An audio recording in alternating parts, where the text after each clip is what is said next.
Nama paroki yang kita kunjungi adalah Gereja Santa Maria Tak Bercelah yang terletak di Jalan Ngagel nomor 1, Baratajaya, Kecamatan Gubeng, Surabaya, Jawa Timur.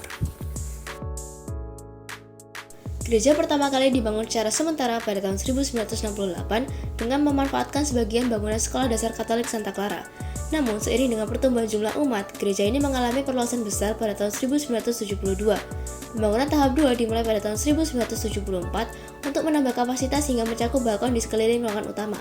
Pada tahun 2001, bangunan gereja dirombak secara signifikan untuk mengakomodasi jumlah umat yang semakin besar dan memenuhi tuntutan zaman, hingga pada akhirnya mengalami perbaikan kembali pasca tragedi bom bunuh diri tahun 2018 di gereja ini. Maria lahir di Kekaisaran Romawi pada tahun 1810 Masehi. Maria tinggal di kota Nazaret bersama dengan kedua orang tuanya yang bernama Santo Yoakim dan Santa Ana. Bunda Maria yang pada saat itu merupakan seorang perawan, mendapatkan kabar dari malaikat Gabriel bahwa ia akan mengandung seorang juru selamat yang akan diberi nama Yesus. Inilah bangunan gereja dari paroki Gereja Santa Maria Tak Bercelah saat ini. Terdapat beberapa wilayah teritorial di sekitar Gereja Santa Maria Tak Bercelah. Yang pertama, wilayah Santo Martinus. Yang kedua, wilayah Santo Yohanes Pembaptis. Yang ketiga, wilayah Santo Franciscus Xaverius. Yang keempat, wilayah Santo Thomas Aquino. Yang kelima, wilayah Santo Aloysius Gonzaga. Yang keenam, wilayah Santo Agustinus. Yang ketujuh, wilayah Santa Teresia Avila. Yang kedelapan, wilayah Santo Lambertus. Yang kesembilan, Santo Matias. Yang kesepuluh, wilayah Santo Yosef.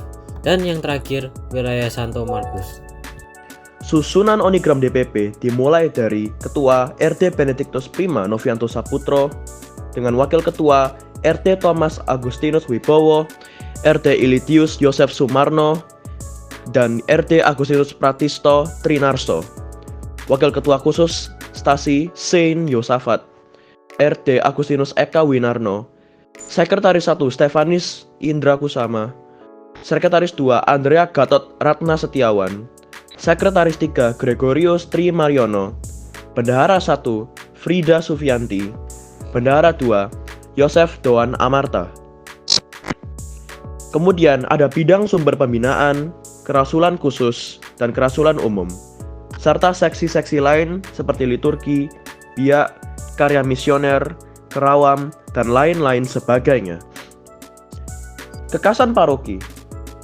Paroki Gereja Santa Maria Tak Bercelah pernah menjadi salah satu lokasi terjadinya bom bunuh diri yang terjadi pada Mei 13, 2018 silam. Namun, peristiwa tersebut tidak dianggap sebagai sebuah kecelakaan oleh umat. Sebaliknya, hal tersebut dijadikan sebagai penghayatan iman. Selanjutnya adalah karya pelayanan. Yang pertama di bidang liturgi.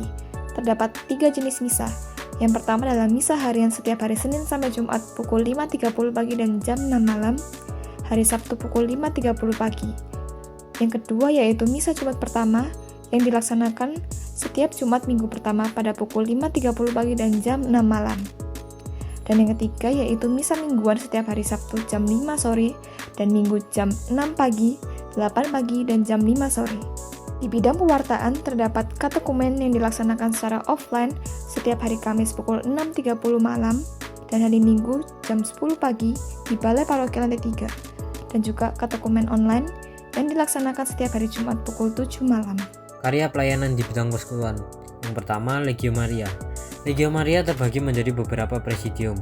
Yang pertama, Presidium Maria Tak Bercelah. Yang kedua, Presidium Maria Bunda Gereja. Yang ketiga, Presidium Ratu Rosari Suci. Yang keempat, Presidium Medali Wasiat. Dan yang kedua, Vanclar.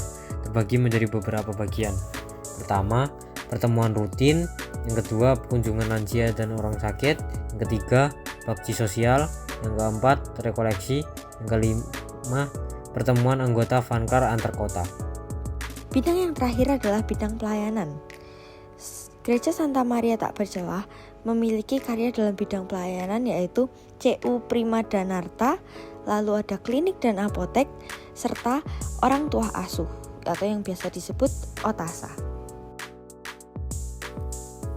Saat itu, gereja paroki Santa Maria Tak Bercela tersebut masih bersifat sementara dengan status stasi dari paroki Darmo, yaitu sekitar 350 umat.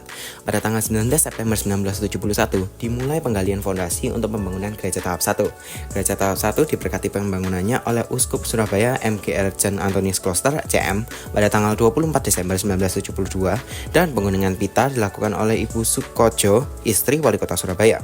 Karena umat yang tak kunjung berhenti bertambah, maka dibangun stasi-stasi lain hingga jika di total saat ini, umat paroki ini bisa mencapai 8.000 sampai 9.000 umat dari berbagai stasi.